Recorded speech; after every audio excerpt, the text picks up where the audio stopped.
겨울이었습니다.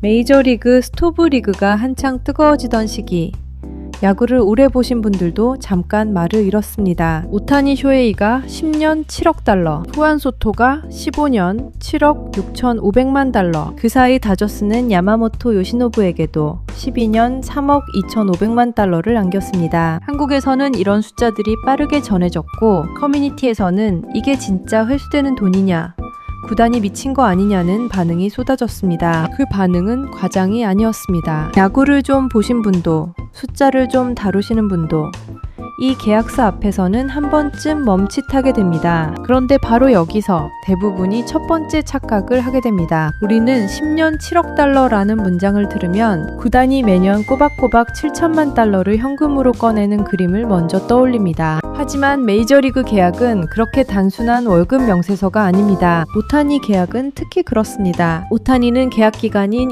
2024년부터 2033년까지 매년 200만 달러만 받고 나머지 6억 8천만 달러는 계약이 끝난 뒤 2034년부터 2043년까지 나눠받는 구조입니다. 심지어 이 구조는 오타니 쪽에서 먼저 제안한 것으로 보도됐습니다. 그래서 오타니의 7억 달러 계약은 겉으로는 야구 역사상 가장 거대한 계약이지만 다저스가 지금 당장 감당하는 현금 유출은 그 숫자보다 훨씬 낮습니다. 더 중요한 것은 사치세, 그러니까 경쟁 균형세 계산 방식입니다. 메이저리그에서는 단순히 그해 현금으로 얼마를 줬느냐가 아니라 계약의 평균 연간 가치, 즉 AAV를 기준으로 계산합니다. 그리고 오타니의 디퍼럴 구조 때문에 다저스의 경쟁 균형세 부담은 7천만 달러가 아니라 훨씬 낮은 수준으로 내려갑니다. 이건 엄청난 차이입니다. 7억 달러 계약이라는 숫자 하나 뒤에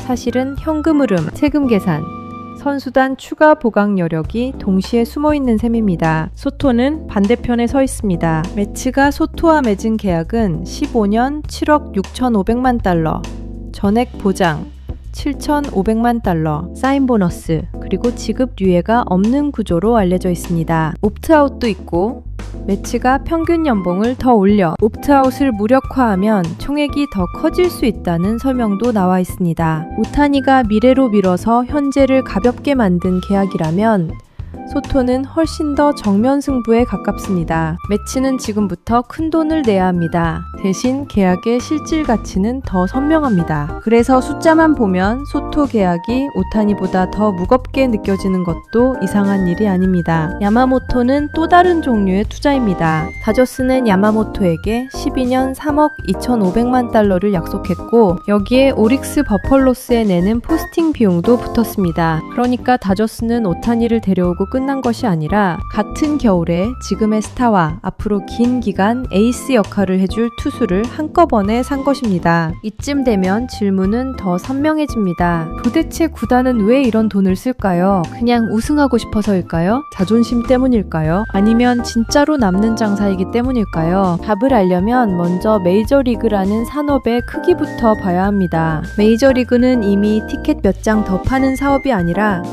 방송권, 광고, 프리미엄 좌석, 라이선싱, 스트리밍, 국제시장까지 합쳐진 거대한 미디어 비즈니스입니다. 그러니 구단이 선수 한 명을 살 때도 단순히 WAR 몇 점짜리 야구 선수만 보는 것이 아니라 그 선수가 불러올 매출 파이프라인 전체를 보게 됩니다. 그렇다고 돈을 많이 버니까 다 남는다는 뜻은 아닙니다. 오히려 공개된 실적을 보면 야구 구단의 손익은 생각보다 거칠고 복잡합니다. 구단의 수입은 단순한 입장권이 아니라 티켓, 스위트석, 프리미엄 좌석, 광고 스폰서십, 방송권, 리테일과 라이선싱이 합쳐져 나옵니다. 그래서 초대형 계약은 선수 한 명 값이 아니라 이 모든 라인의 상승 또는 방어를 기대하는 투자입니다. 여기서 중요한 건 구단주들이 보는 숫자가 단년 손익계산서 하나로 끝나지 않는다는 점입니다. 한 해에 현금을 크게 쓰고도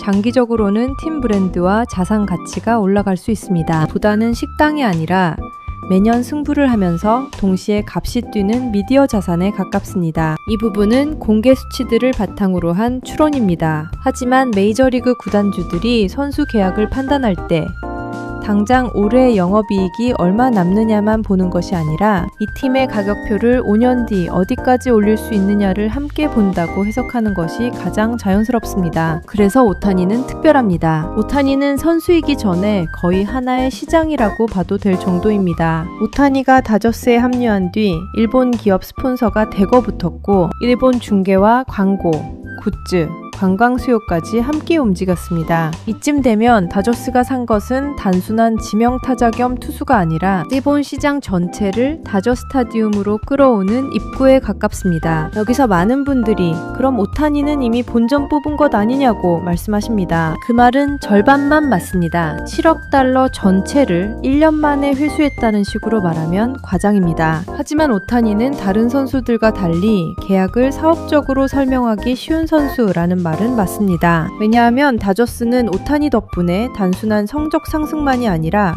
스폰서십, 국제 중계 관심, 일본 광고주 유입, 굿즈 판매, 글로벌 시청자 확대라는 별도의 현금 흐름을 동시에 얻기 때문입니다. 게다가 다저스는 오타니에게 당장 연 200만 달러만 현금으로 지급하고 있습니다. 그러니 적어도 초반 몇 년간은 다저스 입장에서 오타니 계약이 비싸지만 이해 가능한 거래를 넘어서 거의 구조적으로 설계된 승부수에 가깝다고 볼 수 있습니다. 이 문장 역시 공개된 계약 구조와 스폰서십 수치를 바탕으로 한 추론입니다. 반면 소토는 오타니와 다릅니다. 소토는 위대한 타자지만 오타니처럼 일본이라는 거대한 해외 시장을 통째로 끌고 오는 타입은 아닙니다. 그러면 매치는 왜 7억 6,500만 달러를 줬을까요? 여기서부터는 뉴욕이라는 시장의 논리와 선수의 나이가 중요해집니다. 소토는 계약 시점 기준으로 아직 매우 젊은 나이였습니다. 이미 리그 최상위 타격 생산성을 증명했고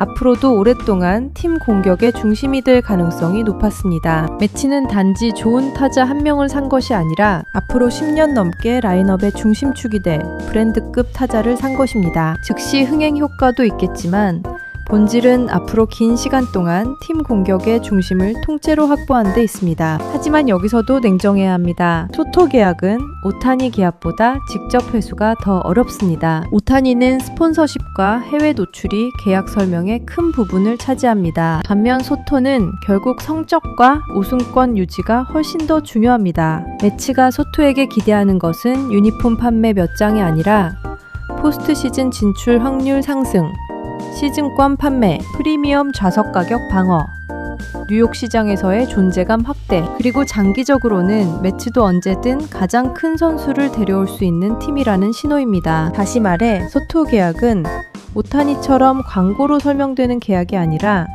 팀의 위상을 사는 계약에 더 가깝습니다. 그렇다면 우승은 얼마나 돈이 들까요? 여기서 두 번째 큰 착각이 나옵니다. 많은 분들은 월드시리즈 우승을 하면 구단이 엄청난 우승 상금을 받는다고 생각하십니다. 그런데 메이저리그의 공식 구조는 훨씬 다릅니다. 포스트 시즌 관련 큰 배당은 기본적으로 선수 풀에 가까운 구조입니다. 즉 우리가 흔히 상상하는 것처럼 우승 한 번으로 구단주에게 수억 달러의 상금이 꽂힌다는 구조가 아닙니다. 그러니까 메이저리그 구단이 스타를 사는 이유를 우승하면 상금으로 본전 찾으니까 라고 설명하면 거의 틀리게 됩니다. 정확한 설명은 이렇습니다. 우승 자체가 돈이라기보다 우승 경쟁 상태가 돈입니다. 포스트 시즌 홈 경기가 하나 늘어나면 티켓, 스위트, 음식, 주차, 현장 소비가 움직입니다. 우승 경쟁이 길어질수록 시청률과 스폰서 노출이 늘어납니다. 우승한 뒤에는 다음 시즌 시즌권과 기업 좌석 판매 협상력이 생깁니다. 구단이 사고 싶은 것은 우승 반지 하나가 아니라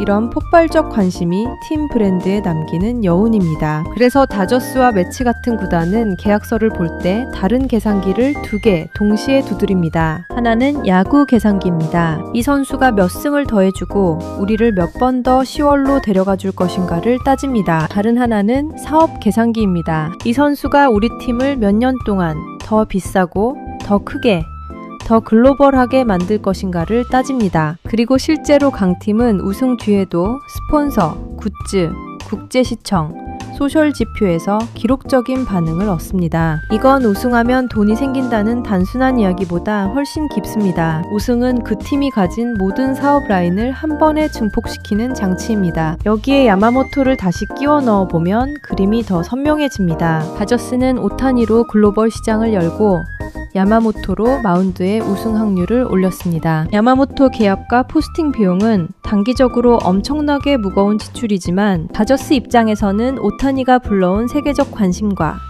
야마모토가 올릴 10월 승률이 한 팀 안에서 맞물립니다. 스타는 관중을 데려오고 에이스는 10월을 깊게 만듭니다. 다저스가 지난 몇 년간 계속 가장 비싼 팀 중 하나이면서도 계속 돈을 쓰는 이유는 이 조합이 결국 가장 비싼 시장에서 가장 강한 브랜드를 만드는 공식이라고 믿기 때문입니다. 이 대목 역시 공개된 계약 규모와 시장 반응을 바탕으로 한 추론입니다. 결국 질문으로 돌아와 보겠습니다. 오타니 7억 달러, 소토 7억 6,500만 달러.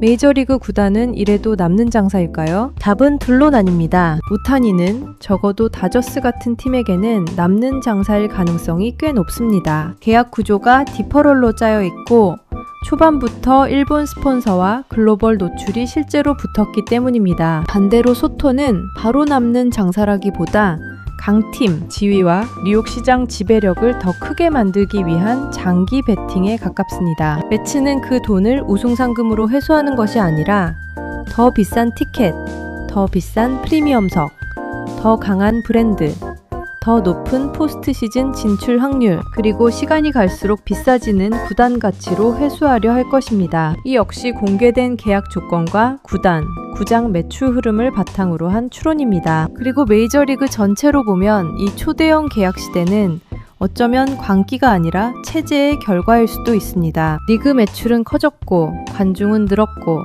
스폰서십은 뛰었고, 최상위 구단의 가치는 수십억 달러 단위로 올라갔습니다. 그런 시장에서 스타는 사치품이 아니라 성장 전략이 됩니다. 물론 모두가 오타니처럼 계약을 스스로 설명해주는 선수는 아닙니다. 그래서 어떤 계약은 대박이 되고 어떤 계약은 부담이 됩니다. 하지만 적어도 다저스와 매치는 알고 있습니다. 이 게임에서 가장 비싼 것은 연봉표가 아니라 관심을 놓치는 것이라는 점입니다. 그래서 겨울에 계약 뉴스가 뜰 때마다 팬들은 숫자에 놀라고 구단은 미래를 삽니다. 팬은 한 선수에게 왜 1조 원이냐고 묻습니다. 구단은 그 선수가 데려올 10년의 현금 흐름과 10월의 확률, 그리고 팀의 가격표를 보고 있다고 답합니다. 그리고 그 답이 가장 설득력 있게 먹히는 선수는 오타니입니다. 가장 공격적으로 시험대에 오른 계약은 소토어라고 볼 수 있습니다. 야구는 여전히 배트와 공으로 하는 경기입니다. 하지만 그 뒤편의 진짜 승부는 이제 완전히 자본과 시장의 언어로도 진행되고 있습니다.